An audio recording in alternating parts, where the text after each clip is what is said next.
안녕하세요. 저는 최태훈입니다. 이 이야기를 어디서부터 시작해야 할까요?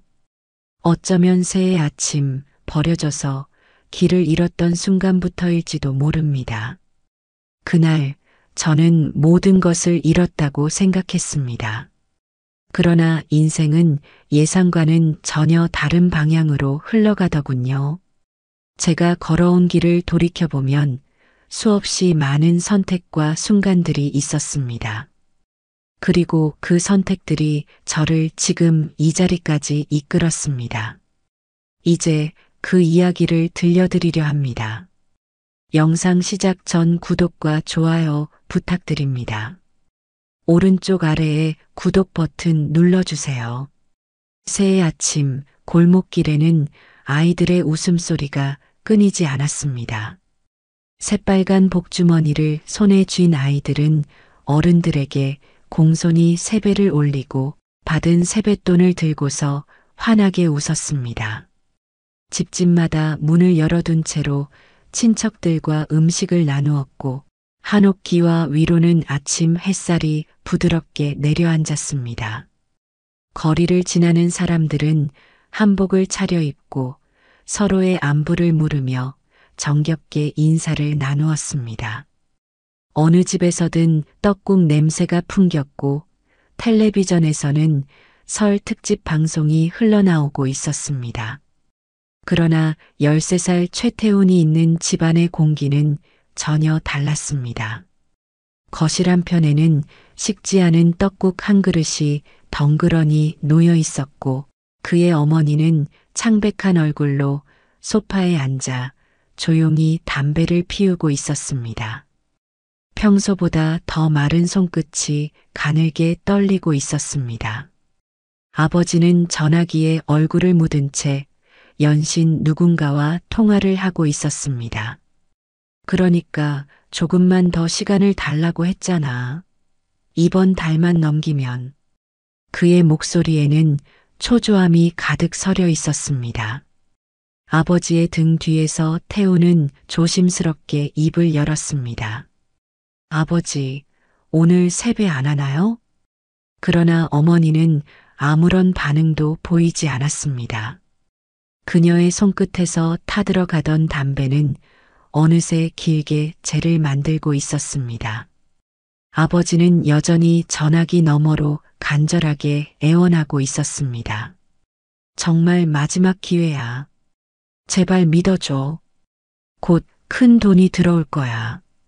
그러나 상대방은 냉정했습니다. 수화기 너머로 건조한 목소리가 들려왔습니다. 마지막 기회는 이미 지나갔어. 그 순간 아버지의 얼굴이 새하얗게 질렸습니다. 손에 들고 있던 전화기가 바닥으로 툭 떨어졌습니다.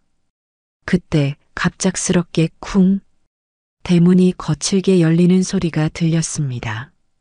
집 안으로 들어선 남자는 거대한 체구를 가진 험악한 인상의 사내였습니다. 짧게 깎은 스포츠 머리, 왼쪽 눈가에 깊은 흉터, 검은 가죽 코트 위로 보이는 그의 손에는 담배가 들려 있었습니다. 그는 집 안을 천천히 둘러보더니 낮고 거친 목소리로 말했습니다.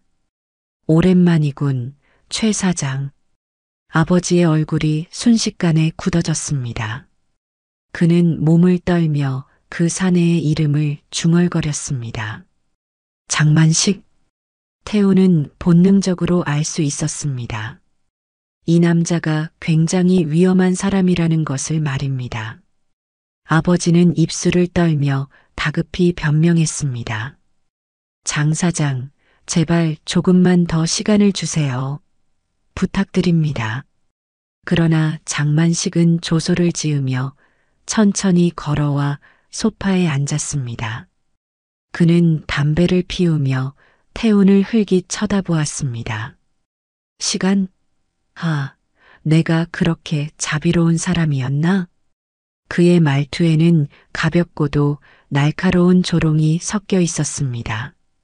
아버지는 바닥에 엎드리듯이 몸을 낮추며 간절하게 애원했습니다.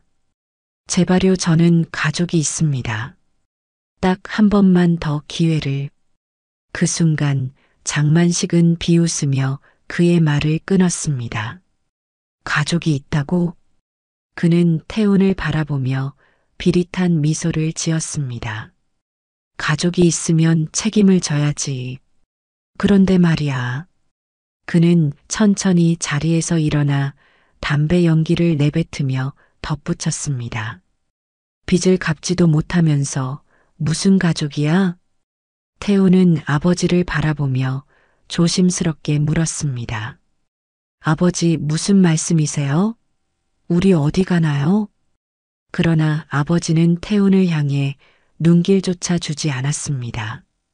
마치 그 존재를 애써 무시하는 것처럼 보였습니다. 그 순간 장만식이 차가운 미소를 지으며 다시 입을 열었습니다. 최 사장, 돈이 없으면 담보라도 내야 하는 거 알지? 아버지는 온몸을 떨며 힘겹게 입을 열었습니다. 데려가. 태훈의 심장이 덜컥 내려앉았습니다. 아버지, 무슨 말씀이세요? 아버지는 차마 태훈을 바라보지 못한 채 떨리는 손으로 땀을 훔쳤습니다. 이 아이 데려가. 빚 대신.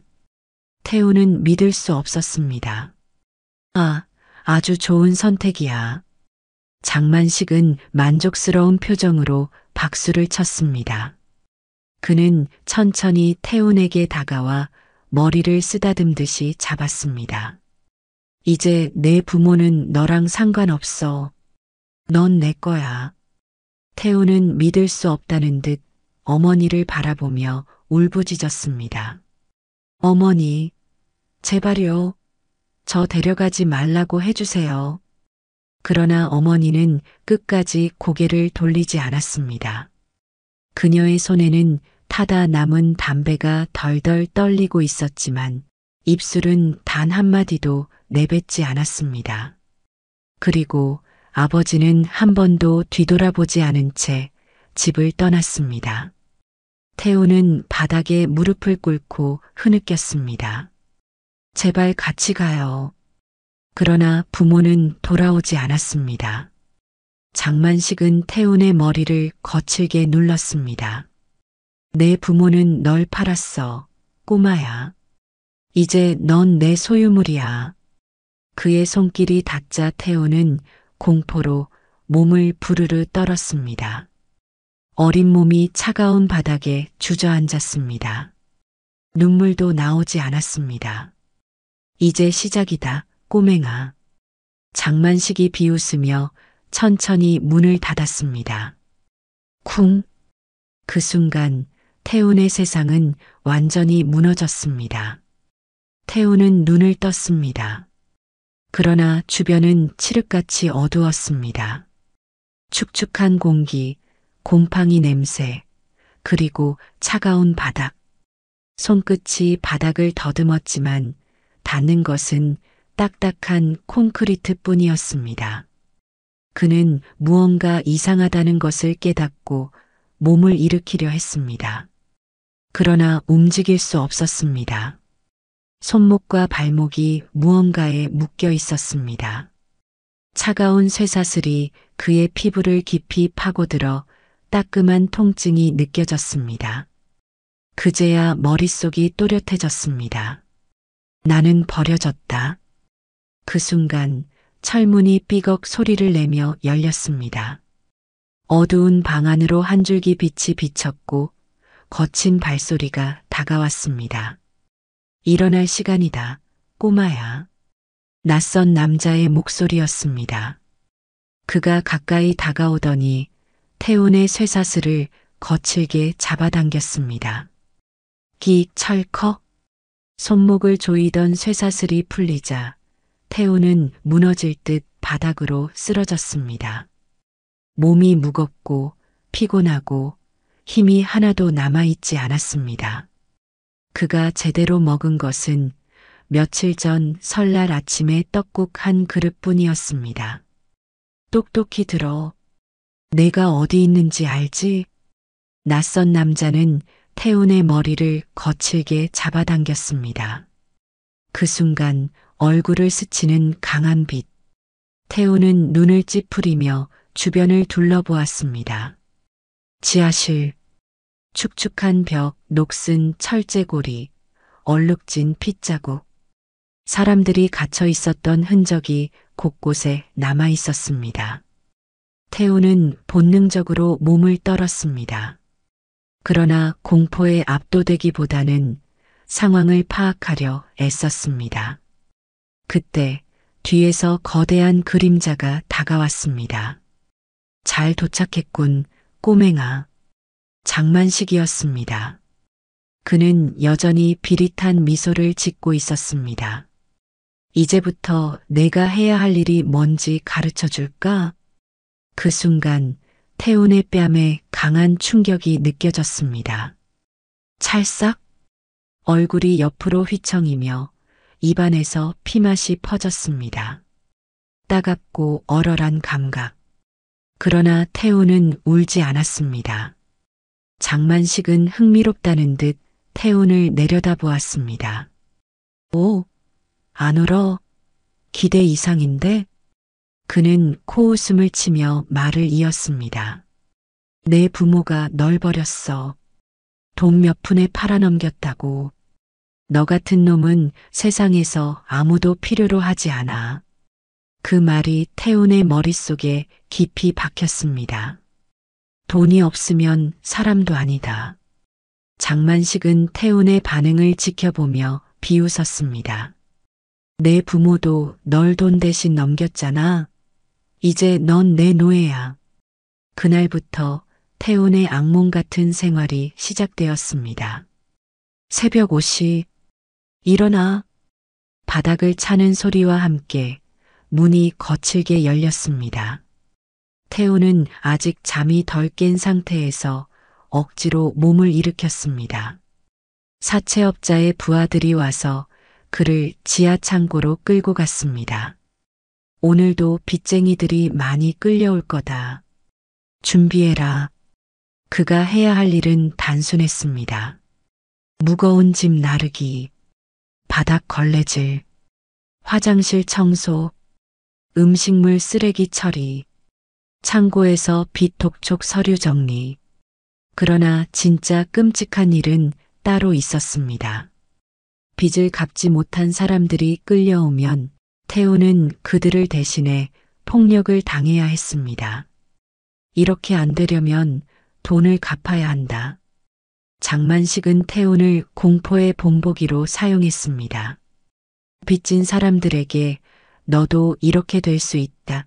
는 경고를 주기 위해서였습니다. 태훈은 참았습니다. 맞아도 욕을 들어도 무릎을 꿇어도. 그러나 단 한 가지는 깨닫고 있었습니다. 나는 반드시 살아남아야 한다.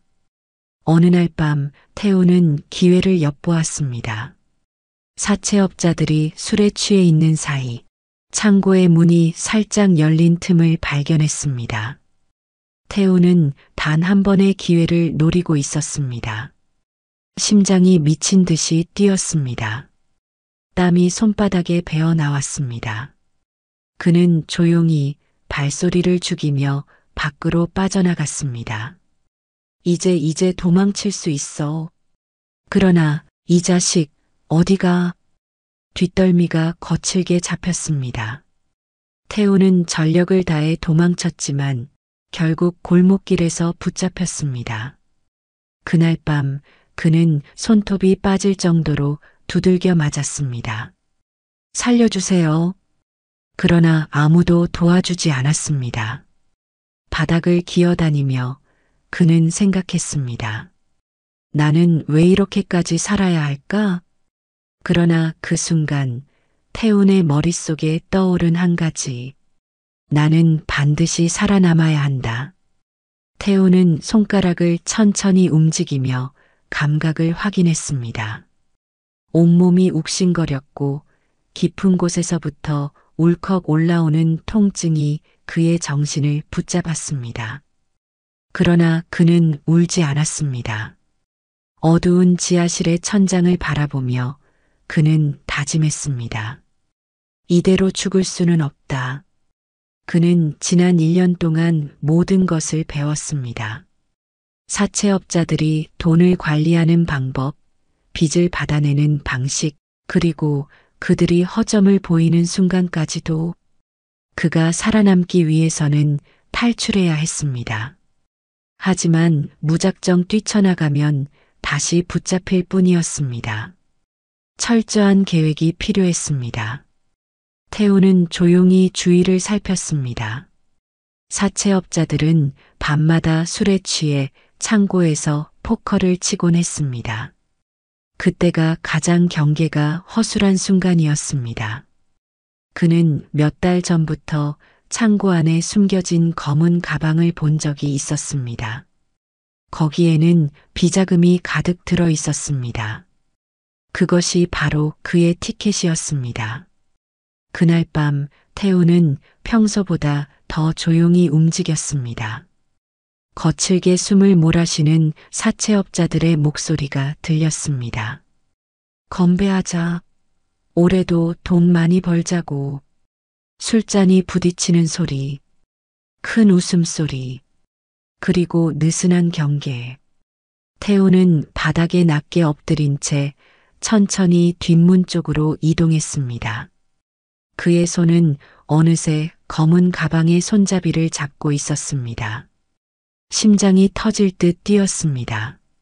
손바닥에는 식은 땀이 흘렀습니다. 제발 들키지 않게 해줘. 그리고 그는 가방을 움켜쥐고 조용히 뒷문을 열었습니다. 문이 삐걱 소리를 내며 열리는 순간 태우는 단숨에 골목길로 뛰쳐나갔습니다. 그는 뒤도 돌아보지 않았습니다. 온몸에 힘을 다해 달리고 또 달렸습니다. 그러나 이 자식 어디가? 뒤에서 거친 목소리가 들려왔습니다. 그리고 무거운 발소리가 그를 쫓아오기 시작했습니다. 태우는 좁은 골목으로 몸을 던지듯 뛰어들었습니다. 발이 바닥에 닿을 때마다 신경이 곤두섰습니다. 잡히면 끝장이다. 숨이 턱 끝까지 차올랐습니다. 그러나 그는 멈출 수 없었습니다. 어느 순간 발목이 삐끗하며 심한 통증이 밀려왔습니다. 그는 앞으로 넘어지며 차가운 바닥에 나뒹굴었습니다. 그리고 그는 벽에 기대어 숨을 헐떡이며 주위를 살폈습니다. 그의 손에는 여전히 검은 가방이 쥐어져 있었습니다. 그때 그의 코끝을 스치는 따뜻한 국밥 냄새, 그의 눈앞에는 허름한 노점상이 보였습니다. 국밥을 휘젓고 있던 노인은 태운을 보고도 별다른 반응을 보이지 않았습니다. 다만 조용히 한 그릇을 내밀었습니다. 배고프겠구나. 태운은 놀란 듯 뒷걸음질 쳤습니다. 그러나 그의 배에서는 참을 수 없는 소리가 났습니다. 꼬르륵. 노인은 아무 말 없이 다시 국밥을 밀어주었습니다. 태우는 본능적으로 숟가락을 들었습니다. 국밥을 한 입 삼키는 순간 뜨거운 국물이 목구멍을 타고 넘어가며 속이 따뜻해졌습니다. 그때 노인이 조용히 입을 열었습니다. 너 어디서 왔느냐? 태우는 대답하지 않았습니다. 그의 손이 여전히 검은 가방을 움켜쥐고 있었습니다. 그러나 노인은 더 이상 묻지 않았습니다.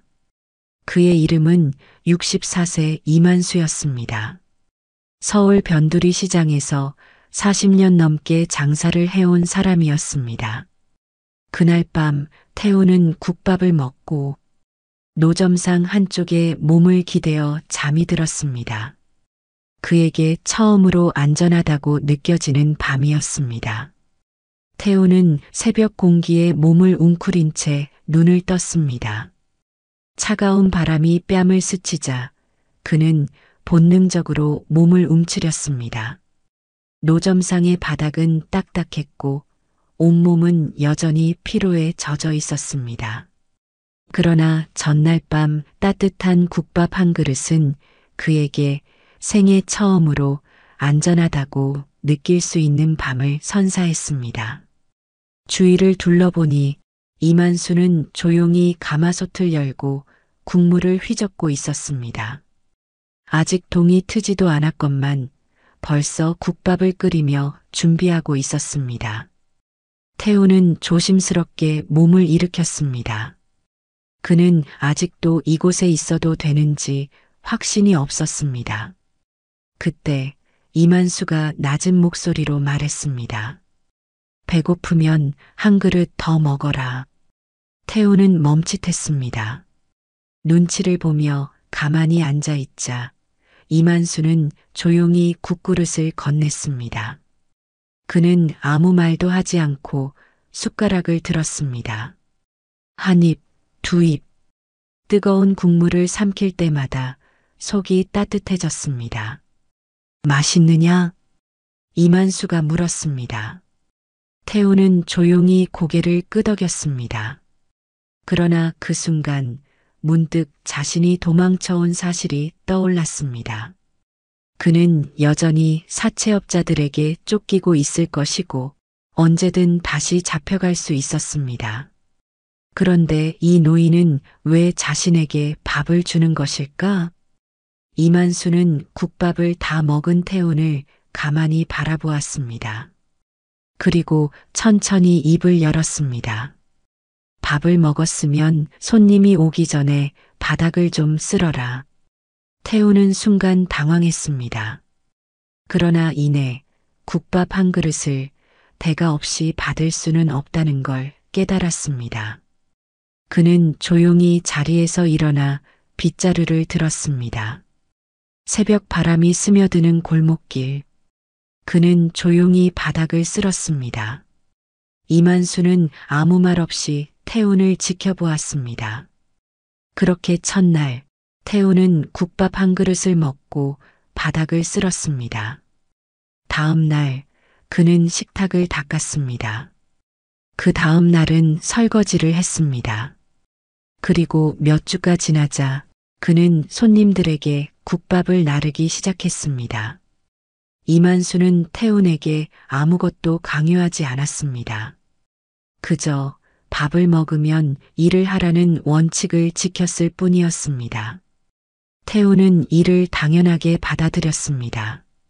나는 이제 공짜로 무언가를 받지 않는다.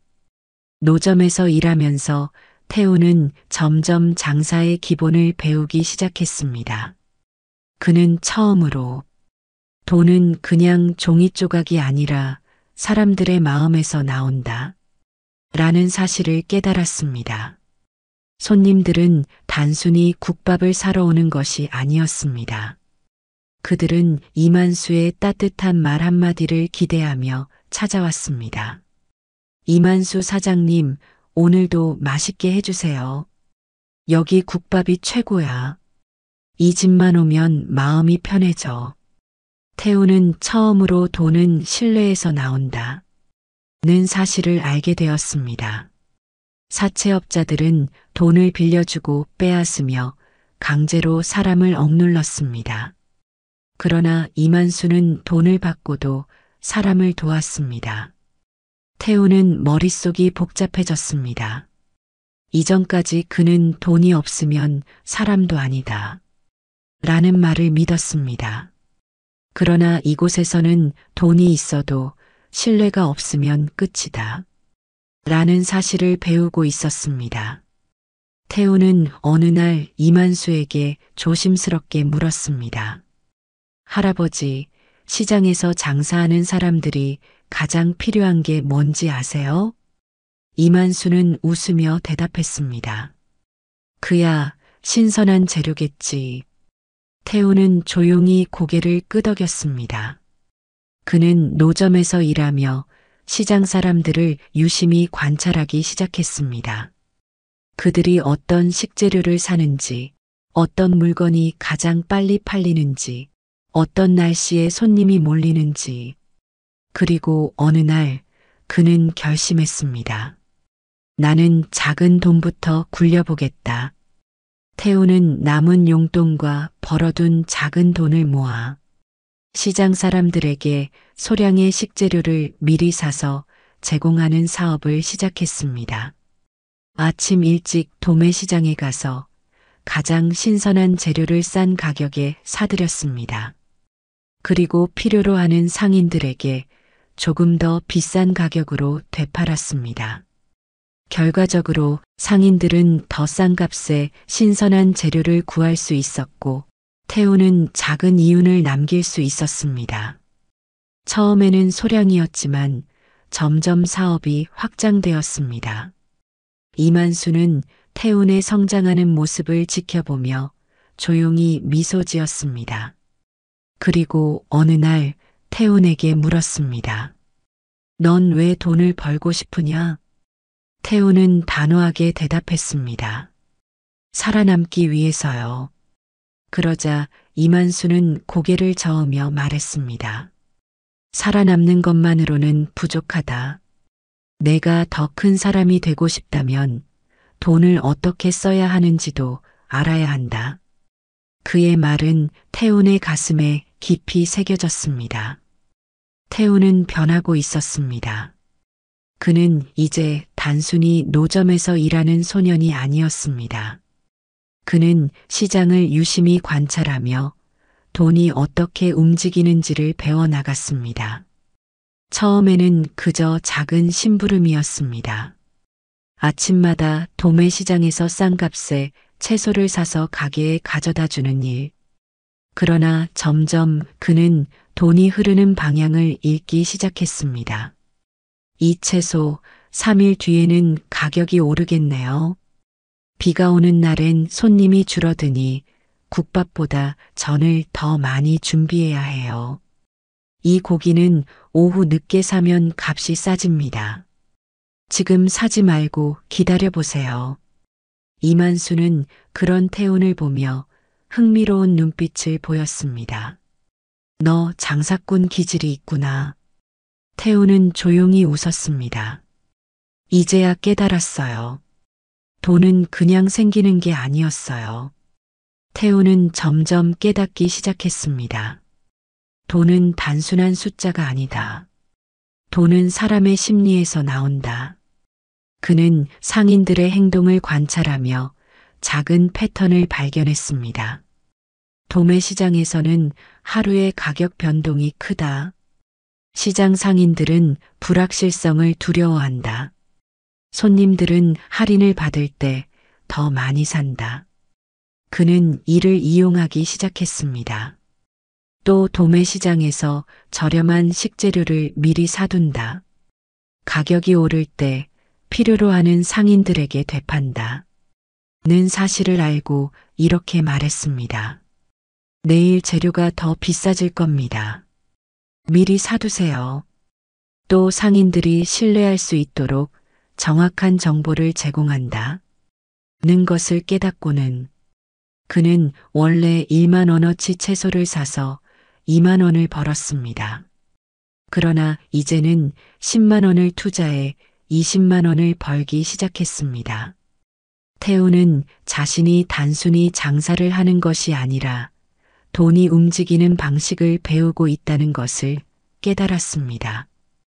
어느 날 그는 시장 한쪽에서 사채업자들이 상인을 협박하는 장면을 목격했습니다. 한 달 내로 갚아. 이자 안 내면 장사 못할 줄 알아. 상인은 얼굴이 하얗게 질려 있었습니다. 그는 필사적으로 애원했습니다. 제발 조금만 더 시간을 저도 열심히 벌고 있습니다. 그러나 사채업자는 냉정했습니다. 우리는 감정으로 돈을 빌려주는 게 아니야. 한번 약속했으면 지켜야지. 안 그러면 가게 뺏긴다. 그 장면을 보며 태우는 생각했습니다. 돈을 이용해 사람을 지배하는 방식이다. 그는 깨달았습니다. 이만수의 방식과 사채업자들의 방식이 완전히 다르다는 것을.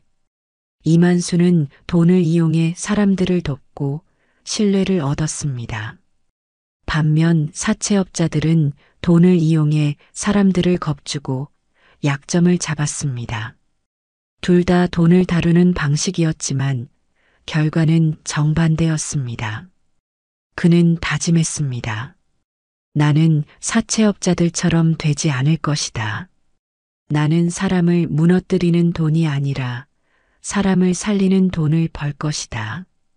태우는 시장에서 장사하며 작은 금융 네트워크를 만들기 시작했습니다. 그는 신뢰할 수 있는 상인들에게 제안을 했습니다. 제가 아침에 식재료를 싸게 사서 오후에 가져다 드리겠습니다.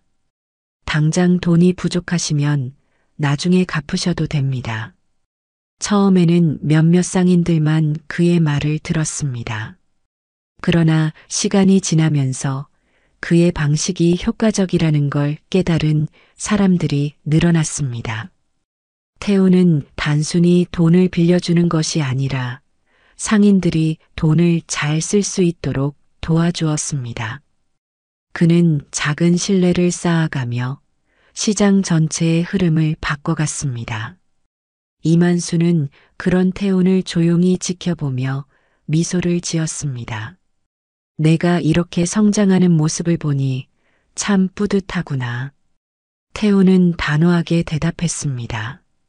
저는 이제 단순히 살아남는 것만이 목표가 아닙니다. 전 더 큰 돈을 벌고 싶습니다. 그리고 사채업자들을 반드시 무너뜨릴 겁니다. 사채업자들은 사람을 짓밟지만 나는 사람을 살리는 돈을 벌 것이다. 태우는 이 결심을 한 이후로 한 걸음도 흔들리지 않았습니다. 이제 그의 목표는 단순히 시장에서 장사를 돕는 것이 아니었습니다. 그는 더 큰 그림을 그리고 있었습니다. 사채업자들이 돈을 이용해 사람들을 무너뜨린다면 그는 돈을 이용해 사채업자들을 무너뜨릴 것이었습니다.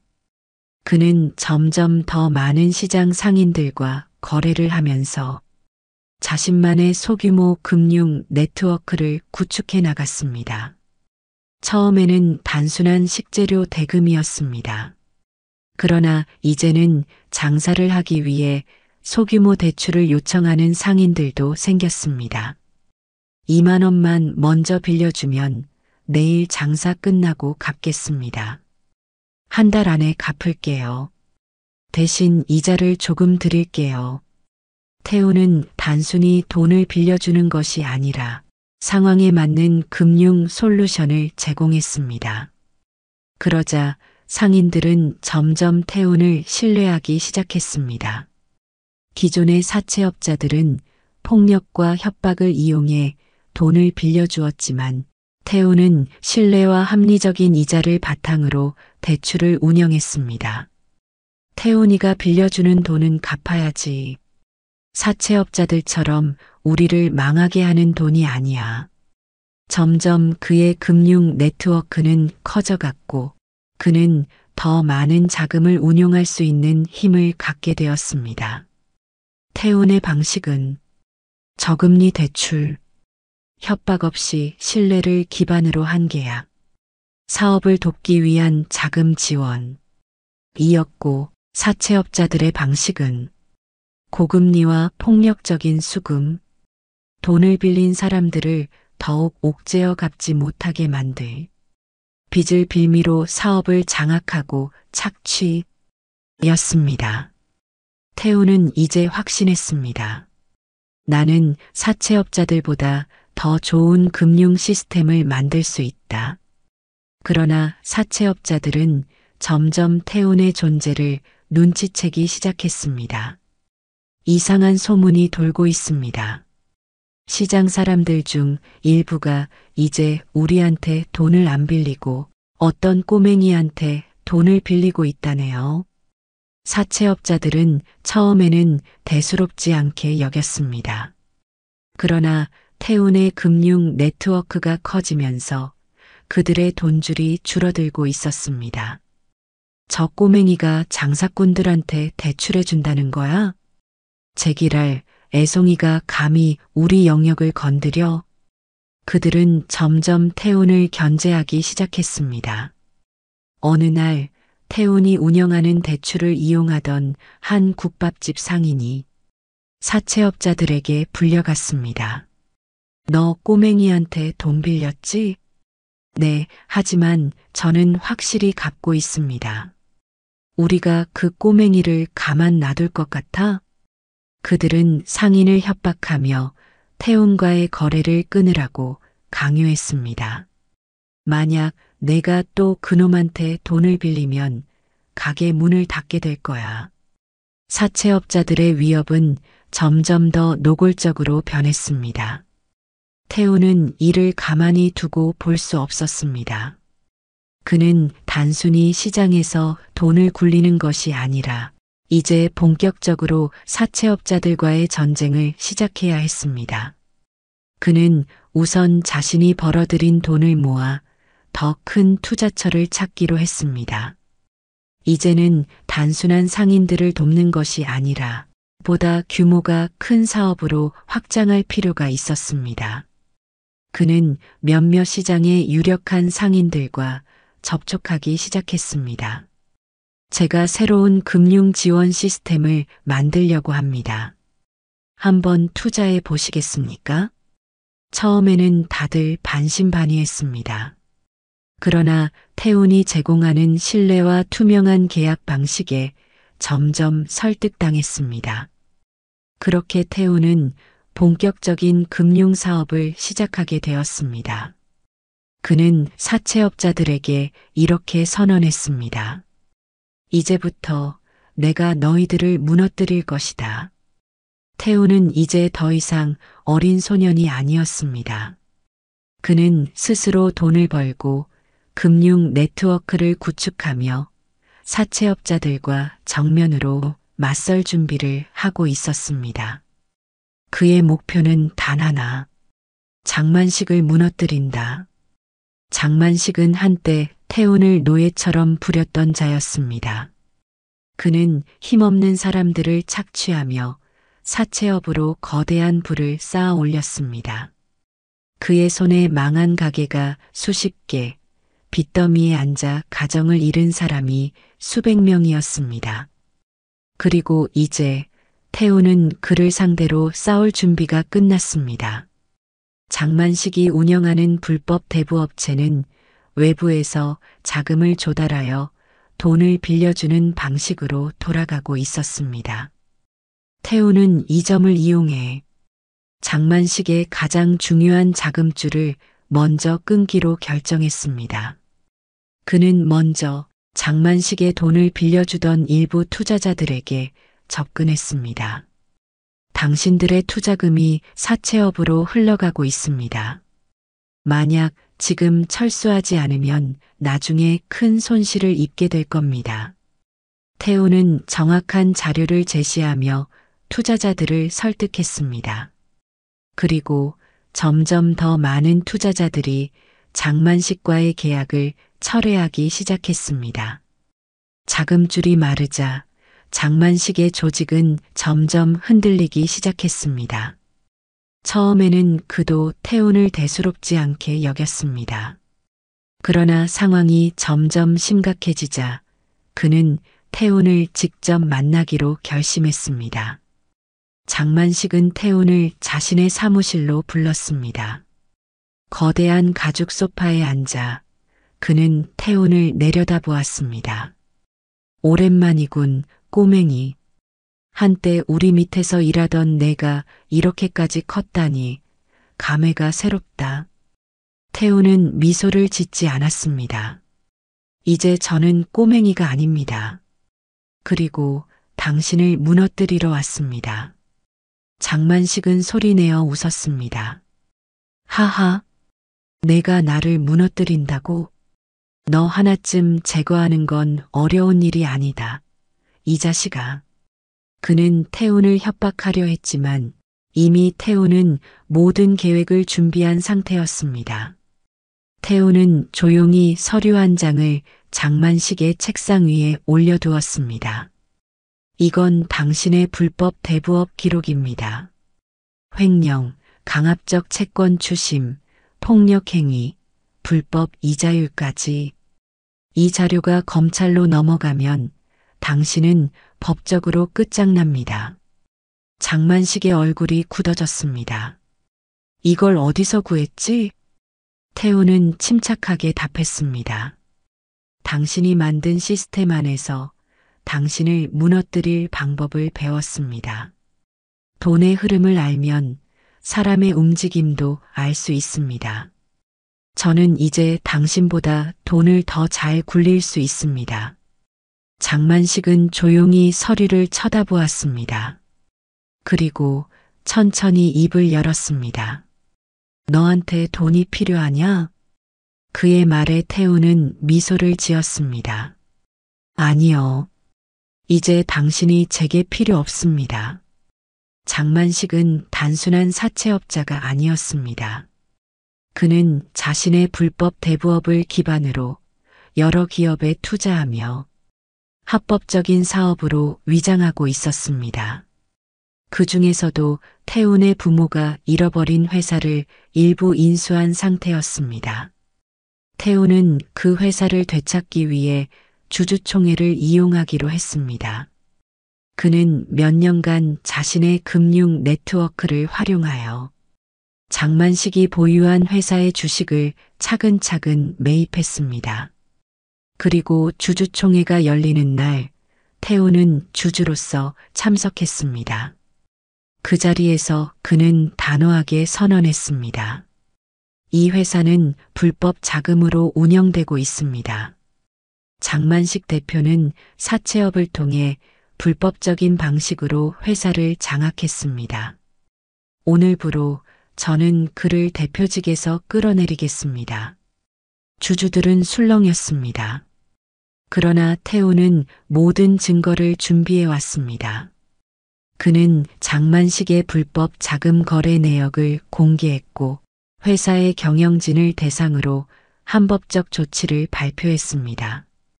결국 주주들의 지지를 받아 장만식은 대표 자리에서 강제로 물러났습니다.